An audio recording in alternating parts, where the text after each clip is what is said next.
Alright, so we're out at Whittlesea and got to go for a test ride. It was pretty cool. Hadn't expected to do it. Just went out to have a bit of a look at the bike, see what it looks like with knobbies. It's got the aftermarket Midas Dakar knobby tyres on it, Arcbuster handguards in sort of fluorescent yellow, matching some of the stripes and the colour scheme on the bike. And it's also got the factory tool seat.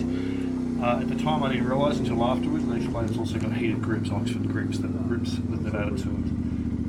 When I headed out there, it was just actually took my bike out, which is a 2023 BMW G310gs, and I was sort of heading out there with the intent to actually look at purchasing one of these. Hadn't expected to do a back-to-back, so recommend taking it for a bit of a decent spin. Did a lap of the reservoir up there, majority of it's dirt road, and it was pretty cool. After I got back, had a chat, and then went back out on my bike. Now, admittedly, first lap I did on the MT, so I wasn't familiar with that with the road. So I went on my bike the second time, making it easier, knew what to expect, and also I'm more familiar with my bike. The audio I had to knock down once you get up on the road there because unfortunately way too much wind noise, I should say. So a bit of a bugger there, but anyway, so it is what it is. So we'll go with the side-by-side video shortly. As I said, both bikes have got aftermarket knobby or 50/50 tyres on them. More aggressive on the MT in this example. 450cc twin, just excellent. Quite big, fully adjustable suspension. The Beamer doesn't, just a bit of preload in the back, shock. Lot newer bike. The Beamer I have is a second gen or version 2 or updated model, so it doesn't have the ABS switch. You can't switch off the ABS to the rear, whereas the 450 you can switch it off. And also traction control, I believe, is restricted when you turn that off. We got a couple of little things for the 450 standard. Comes with the ability to switch things off. It's got the really big screen, a lot of extra details on there. Tells you when you're going to shift up gears. Not sure if it's programmable. I'm not that across it. It was just a bit of a blat. The screen goes up and down. It's quite effective. The front portion of the bike's nice and wide, so it gives you good protection from the weather when you're out in the open road, doing those long kilometres. Really powerful. Both have got 6-speed. Substantial difference in the power. The fuel tank.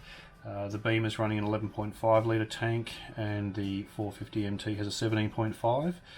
Beamer's got a 1 litre reserve, and the 450's got I think it's 2.4, 2.7. So essentially about 35 kilometres range on the Beamer when you're down to the warning, and on the 450 MT you're probably around about the 50 kilometre mark, subject to what it uses. About a 3 litre per 100 kilometres on the Beamer, depending on how you ride it, and around 4.5 litres per 100 kilometres on the 450.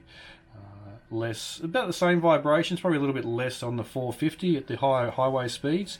Both are 6-speed, as I said, both are chain drive. Sort of similar situations. You've got the slipper clutch on the Beamer, and I believe a slipper clutch on the MT. Just a lot of fun. Suspension difference: 200mm travel on the 450, only 180 on the Beamer, and the adjustability just up and down, much more comprehensive setup on the 450. They've really put a lot of little extras in there to really cover off all the bases, so you can kind of get it and just do everything with it.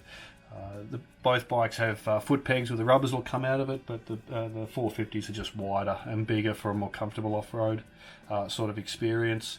Brakes, the Beamer's made in India, the 450 MT's from China. Minor details as to where things come from these days. The operational wet weight in the Beamer is around 175 kilograms. Interesting, the CFMOTO is shown as being around 170 plus you add the fuel, so it's probably maybe a 15 kilogram difference there, but it's kind of, it'll wait and see how it goes. The Beamer comes with a 5-year warranty. The CFMOTO comes with 3 years, well, it's 2 years, and then you get a 3rd year if you maintain the warranty, maintain the servicing with CFMOTO. That being said, with the I think in England they're getting 4 years, so yeah, different places, different stories. Again, just back on that suspension, if you want to get taller seats, the Beamer out of Germany, a little bit over $500 to get the seat for it, whereas the CFMOTO $200, and it's just good to go. As well, the lower, I think it's the dog bone they call it on the suspension, it actually has 2 holes, and it's roughly a 15 to 20 mil variation in the rear or the height of the bike, just by swapping out that one bolt in and out. So really well set up for that sort of things, and a lot of just well thought out designs. There is about 7 years difference between the two bikes as to when the original version of the GS came out, and the CFMOTO being this year in 2024. Mirrors, again, the CFMOTO, you just bend them in manually by hand. About $101 I think they're listed as each, so pretty good option. I mean, they come with a bike, so you don't need them, but if someone's looking to get them for another bike, which is something I was actually looking at doing for the Beamer, which you can get a Wonderlic. I guess the way I would describe it, because it's not really a comparison but more an observation for me, the sound's awesome on the 450 MT, just straight out of the box, ready to go. Beautiful note, really beautiful note. How it is over a couple of hour rides, I don't know, or if you do a couple of multi-days, but the sound's just beautiful. The Beamer I'm running's actually got a Acropovic pipe from BMW on there, so a little bit louder and more open, but what they provide. Both bikes running aftermarket handguards, as mentioned. You got the bark busters on the 450 MT and a Cerbis or Cherbis on the BMW. BMW's information screen, they both both bikes tell you they've got gear selectors and bits and pieces here and there. A lot more information without question, and controls and ability to easily adjust on the 450 MT. The Beamer, the buttons on the dash, you've got to reach through. Not really a great idea when you're riding, from what I can tell, or when I've experienced myself. I've probably put about 4,000 kilometres, just under a year on the bike. So here, where I am a fair bit further down the track on the dirt, it's the second time going that road, and I'm more familiar with the Beamer, so it's not necessarily an example of trying to go, side by side, this bike's quicker or slower or anything like that. It's just more familiar with the bike and the second run down that road. If I was to describe the two of them, yeah, one's like a 4-stroke and one's like a 2-stroke.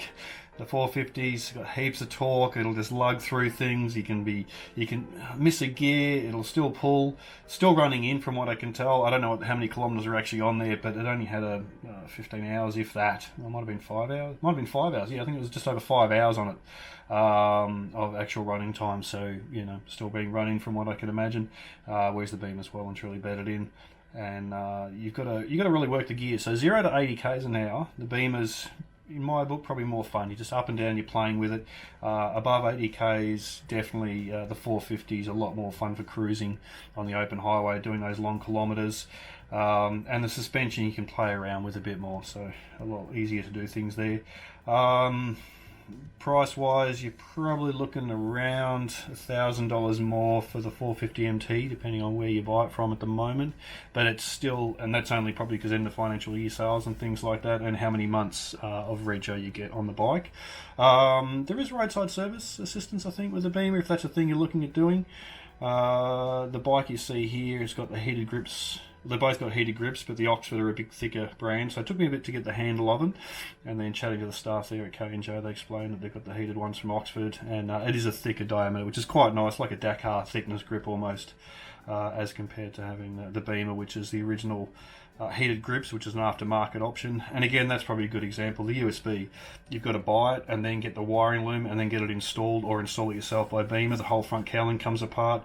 It's about $59 for the part, whereas the 450 MT, it just comes with, on the left-hand side of the main cockpit as you look at it, it's got a little cover there, a little rubber cover, and you've got a USB-C and a USB-A, I think, or a USB 3. So the old and the new USBs, and they're ready to go. So you can have your phone or your GPS, or both of them charging, one on the handlebars, one up on the mount that's ready to go. The example you can see here, they've already put one of those quad lock mounts on there, so it's good to go. Seat wise, very comfortable. Beamer's run the stock seat. MT 450 MT's running the, as I said, the race seat.